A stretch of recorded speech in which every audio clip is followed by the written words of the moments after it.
दोस्तों आज की कहानी जो हम एक्सप्लेन करने जा रहे हैं वो असल में स्लैशर और सर्वाइवल की मिक्सचर है। तो अपनी सांसों को थाम लीजिए क्योंकि ये कहानी आपकी दिल की धड़कन को तेज करने वाली है। कहानी की शुरुआत में हम जेन नाम की लड़की को देखते हैं जो न जाने कहां से समुद्र में बहकर एक आइलैंड पर पहुंच जाती है।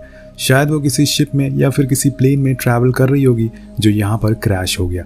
लेकिन इस पूरे आइलैंड में वो बिल्कुल अकेली नहीं थी क्योंकि उसे अपने सामने एक लाश दिखती है जो कि उसके ही साथी जॉन की थी और वो भी समुद्र में बहकर यहाँ आया था।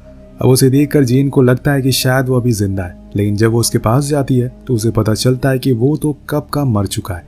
ये देखकर वो काफी घबरा जाती है। उसके बाद वो उसकी लाश को घसीट कर किनारे तक ले आती है।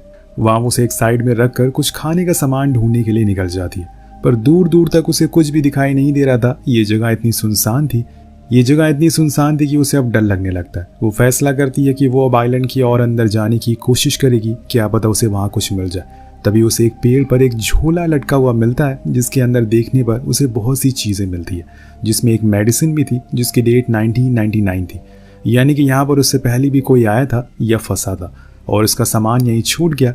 अब उसको और खंगालने पर उसे कुछ और चीज़ें मिलती हैं जिसमें माचिस थी जिसे वो अपने साथ रख लेती है ताकि आगे काम आ सके, क्योंकि यहाँ ऐसे आइलैंड पर सबसे मुश्किल काम में आता है आग जलाना। वो थोड़ा और आगे जाती है जहाँ पर उसे एक सूखा पेड़ मिलता है जिसके अंदर बहुत बड़ा होल था। अब उसे देखकर वो थोड़ी चैन की सांस लेती है क्योंकि आज की रात वो उसके अंदर सोकर गुजार सकती है और खुद को सेफ भी रख सकती है। कुछ समय के बाद अंधेरा हो जाता है और अभी तक उसे कोई भी खाने का सामान नहीं मिला था, इसलिए उसे ऐसे ही भूखा पेट सोना पड़ता है। सोने के लिए उसने वो वही सूखा पेड़ का सहारा लिया था। अब एक रात गुजारने के बाद जब वो अगली सुबह सोकर उठती है तो देखती है जॉन की लाश में से बहुत ही गंदी बदबू आ रही है, इसलिए वो उसे कैसे भी करके स्मेल को रोकना होगा, वरना उसकी बदबू से यहाँ पर कई जंगली जानवर भी आ सकते हैं। वो ये भी देखती है कि किनारे पर मछलियां बहकर आ गई है, जिसमें से एक उसे शार्क भी दिखाई देती है, लेकिन उसका आधा हिस्सा किसी दूसरी मछली ने खा लिया था। वो उन पड़ी हुई मछलियों को अपने पास रख लेती है क्योंकि अभी उसे समुद्र के अंदर जाकर मछली पकड़ने तो नहीं आता। इसी दौरान उसकी नज़र कुछ दूर बने एक क्रॉस पर पड़ती है। जब वो करीब जाती है तो देखती है कि वहाँ पर कुछ लोगों की कब्र बनी हुई है जो शायद उन्हीं लोगों की हो सकती है जिनका उन्हें सामान यहाँ पर मिला था, या फिर यहाँ पर रहने वाले ये कुछ आदिवासी लोगों की भी हो सकती है। वेल, कुछ कह नहीं सकते ये किसकी कब्र है। उन कब्र को देखने के बाद जेन को जॉन का ख्याल आता है और वो उसे भी वहीं दफन कर देती है क्योंकि ये जगह उसके लिए सही थी। जिसके बाद वो अपनी पकड़ी हुई मछलियों को साफ करती है, लेकिन वो सड़ चुकी थी और बहुत ही ज़्यादा बदबू मार रही थी। कुछ ना होने की वजह से उसे वो खाना ही पड़ता है क्योंकि अभी उसके पास कोई चारा नहीं है। अब ये रात भी जैसी तैसे ही गुजर जाती है। उसने आग भी जला ली थी जिसके साइड में वो लेट जाती है, पर जब उसकी अगले दिन आँख खुलती है तो वो जॉन की ग्रेव को देखती है और उसे देखकर उसके रोंगटे खड़े हो जाते हैं क्योंकि किसी अनजान चीज़ ने उसकी लाश को वहाँ से बाहर निकाल लिया था और उसे ऐसे ही कच्चा खा लिया था क्योंकि वहाँ पर हर तरफ खून ही खून पड़ा हुआ था। ये असल में ऐसा कौन कर सकता है? क्या ये किसी इंसान का काम है या फिर किसी जानवर का? लेकिन उसकी सुई एक चीज़ पर आकर रुक जाती है कि यह जानवर का ही काम हो सकता है क्योंकि इसकी लाश बहुत बदबू मार रही थी। अब यहाँ जेन के दिमाग में उस जानवर का ख्याल आ रहा था कि कहीं वो उस पर भी हमला ना कर दे, इसलिए वो अपनी सेफ्टी के लिए एक लकड़ी को काट कर रख लेती है और उस सामानों में मिले चाकू को उसके आगे लगाकर अपने पास रख लेती है और नुकीला कर लेती है, जिसके सहारे से वो बैठ जाती है और वो पूरी रात उसी जानवर का इंतजार करती रहती है कहीं वो अगर दोबारा आए तो वो उसे मार सके या फिर उसको देख ले कि वो कितना बड़ा है, जिसके बाद उसे आगे क्या करना है ये वो फैसला ले सकती है। लेकिन पूरी रात गुजर जाती है और वो जानवर नहीं आता। अगली सुबह उसकी नज़र समुद्र में बहते हुए एक सूटकेस पर पड़ती है जिसे लेने के लिए वो तैरकर उसके पास जाती है और उसे लेकर वापस आती है। लेकिन इसी पल उसे पानी में कुछ महसूस होता है। उसे लगता है कि शायद कुछ फंस गया है। जब वो नीचे जाकर उसे हटाने की कोशिश करती है तभी उसे अंदर एक बहुत बड़ा होल दिखाई देता है जिसकी गहराई बहुत ही डीप थी। अब ऐसी कोई चीज़ जेन ने पहली बार देखा था, जिसकी वजह से वो डर जाती है और फौरन बाहर आ जाती है। कहानी और आगे बढ़ती है। जब वो उस बैग को खोलती है तो उसमें कुछ बच्चों के कपड़े और शूज़ मिलते हैं जिन्हें वो पहन लेती है। उसमें कुछ फोटोज भी थी जिस फैमिली का ये बैग था और उनके बैकग्राउंड में यही आइलैंड था, यानी कि शायद जिनकी यहाँ पर कब्र है वो इन्हीं लोगों की होगी और वो लोग यहाँ पर आकर फंस गए होंगे और फिर एक एक करके यही मरते चले गए होंगे। लेकिन क्या सच में उन्हें यहाँ पर कोई बचाने नहीं आया था या फिर कोई और वजह थी? फिर से रात हो जाती है और वो आग जलाती है और फिर उन लोगों के सामानों को एक एक करके देखना शुरू कर देती है और तभी उसे एक प्लेन की आवाज़ सुनाई देती है जो उसके ऊपर से गुजरता है। उसकी आंख खुल जाती है और वो फौरन अपने साथ लाइव फ्लेयर को छोड़ देती है, लेकिन वो वेस्ट हो जाती है क्योंकि वो प्लेन अब जा चुका था। लेकिन जब वो फ्लेयर नीचे गिरने लगता है तो उसे परछाई में किसी बड़ी सी चीज़ को देखने को मिलती है जो कि बहुत ही भयानक और किसी क्रिएचर जैसी लग रही थी। जेन फौरन आइलैंड के अंदर जाने लगती है ताकि वो आग को बुझा सके, क्योंकि उससे वो क्रिएचर उस तक अट्रैक्ट होगा और वो उस तक पहुंच सकता है। आग बुझाने के बाद वो कोने में जाकर छुप जाती है। अब यहाँ वो देख पाती है कि वो क्रिएचर पानी से बाहर आ चुका है, क्योंकि उसने भी जेन को देख लिया था। पर यहाँ जेन की किस्मत अच्छी थी कि वो सही समय पर छुप गई थी। अब अगले दिन जब वो सोकर उठती है तो उन्हीं फोटोज को दोबारा देखने लगती है, जिसमें एक बच्चे के पीछे किसी तरह की कोई चमकती आकृति दिखाई दे रही थी, जो इस बात का सबूत दे रही थी कि जो कल जेन ने देखा था वो सच था। इसलिए जितनी जल्दी हो सके उसे यहाँ से निकलना होगा। यहाँ रहना उसके लिए बिल्कुल सेफ नहीं है। उसके दिमाग में आता है कि यहाँ से निकला कैसे जाए। अब यहाँ पर उसने उसी सूटकेस के अंदर अपनी लाइफ जैकेट को रख लिया था और फिर उसके ऊपर बैठकर वो ना खत्म होने वाले समुंदर को पार करने वाली थी। लेकिन ये मुमकिन तो नहीं था, क्योंकि बीच में जाते ही उसका सूटकेस पलट जाता है और वो गुस्से में पानी से बाहर आ जाती है। अब इसी तरह से एक और अंधेरी रात आती है और वो उसी पेड़ के नीचे जाकर छुप जाती है, क्योंकि क्या पता वो क्रिएचर फिर से यहाँ पर आए। और ऐसा ही होता है। कुछ ही देर बाद वो क्रिएचर दोबारा आता है और उस पेड़ के ऊपर कई सारे वार करता है। वो उसे खींचने की कोशिश करता है, लेकिन वो बच जाती है।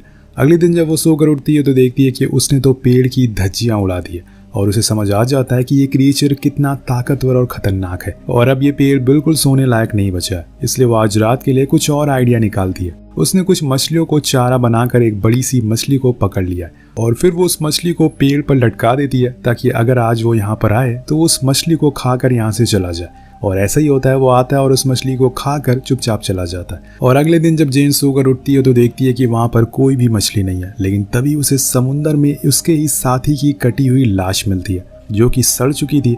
वो उसे घसीट कर किनारे पर लाती है और उसको उस पेड़ पर टांग देती है, ताकि आज रात भी वो बच सके। लेकिन आखिर कब तक वो खुद को ऐसे बचाती रहेगी। खैर, अब फिर से रात होती है और जेन ने आज फिर अपने लिए एक गड्ढा खोद रखा था, जिसके अंदर वो लेट जाती है। तभी वो क्रिएचर आता है और उस बॉडी को खाने लगता है। जेन ने पहली बार उस क्रिएचर को इतने करीब से देखा था। वो बहुत ही ज़्यादा भयानक होता है, लेकिन अभी तक हमने उस क्रिएचर को नहीं देखा है।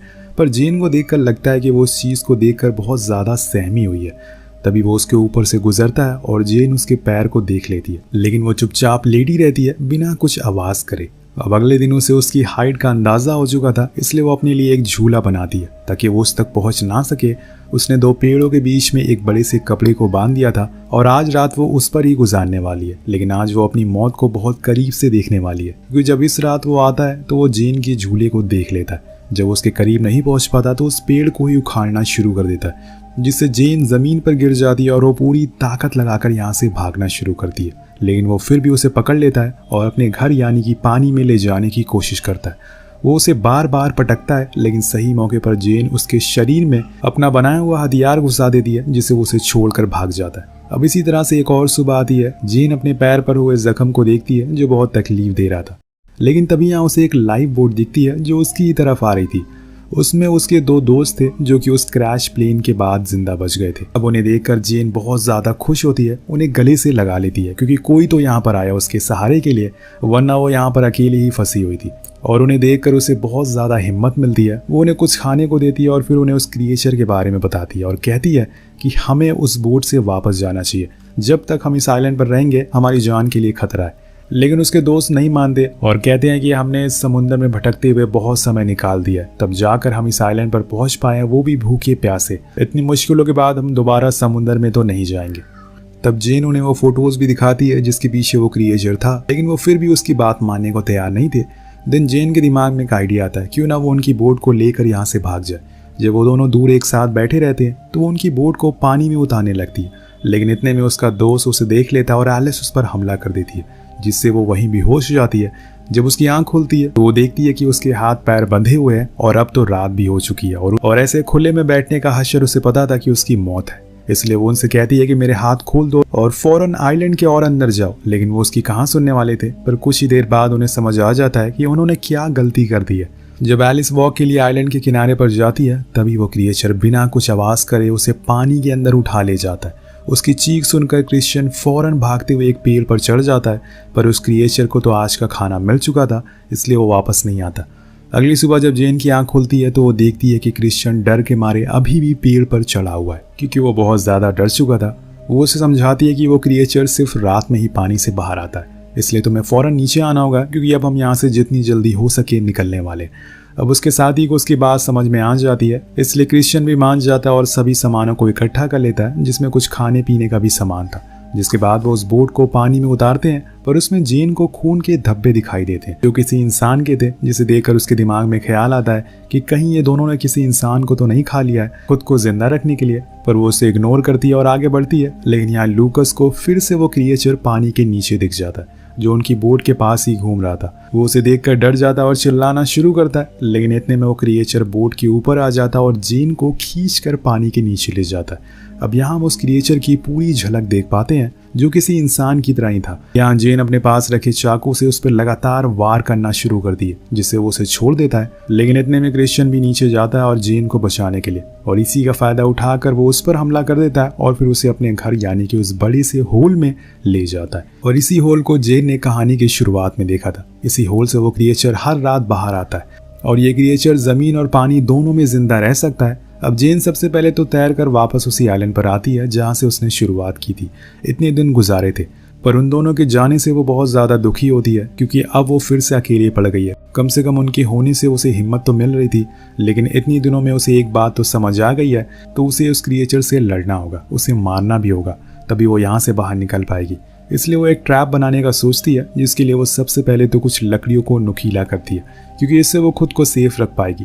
लेकिन वो लकड़ियां ज्यादा शार्प नहीं होती और इसीलिए वो उन कब्रों को खोदती है और उसके अंदर जो कंकाल मिलते हैं उनकी हड्डी को वो उसकी धार को और तेज करती है। अब यहाँ जेन को देखकर आप समझ गए होंगे कि अब जेन वो पहली वाली जेन नहीं रही। उसके अंदर वो जो डर था वो पीछे छोड़ दिया उसने। अब वो कुछ सूखी लकड़ी को चारों ओर बिछा देती है क्योंकि उसके दिमाग में था कि वो उस क्रिएचर को आग में जलाकर मारेगी। सब कुछ कंप्लीट होने के बाद उसे बस रात का इंतजार था। रात होती है और वो फिर से क्रिएचर वापस आता है, लेकिन इस बार जेन तैयार थी। वो चुपके से आग जला देती है जिससे कि चारों ओर आग लग जाती है, जिससे कि चारों ओर आग का एक घेरा बन जाता है। जिसके बाद वो एक एक कर उस पर छुप छुप कर वार करती है क्योंकि वो आग से डर रहा था। लेकिन न जाने कैसे वो उस घेरे से बाहर आ जाता और जेन पर उल्टा हमला शुरू कर देता। लेकिन दोस्तों तब तक जेन ने उस पर कई वार कर दिए थे, जिसकी वजह से वो कमजोर हो चुका था और घायल होने की वजह से वो वहीं जमीन पर गिर जाता है। जिसके बाद वो उसके गले को काट देती है और अपने दोस्तों का बदला लेती है। अब यहाँ हम देख पाते हैं कि जो आग जेन ने जलाई थी उसने पूरे आइलैंड को अपनी चपेट में ले लिया, जो उसके लिए अब एक और खतरा बन गया है। लेकिन वो इससे भी निपट लेगी। जब उसने इतने बड़े क्रिएचर को मार दिया है तो ये क्या चीज़ है। लेकिन एक सवाल उठता है, क्या उस क्रिएचर के मरने के बाद उसकी फैमिली वाले भी यहाँ पर आएंगे जो उस गड्ढे में रहते थे। और अभी भी जेन इस आइलैंड से बाहर नहीं निकली है, तो क्रिश्चियन की बोट में भी छेद हो गया है, लेकिन कैसे वो सरवाइव करेगी।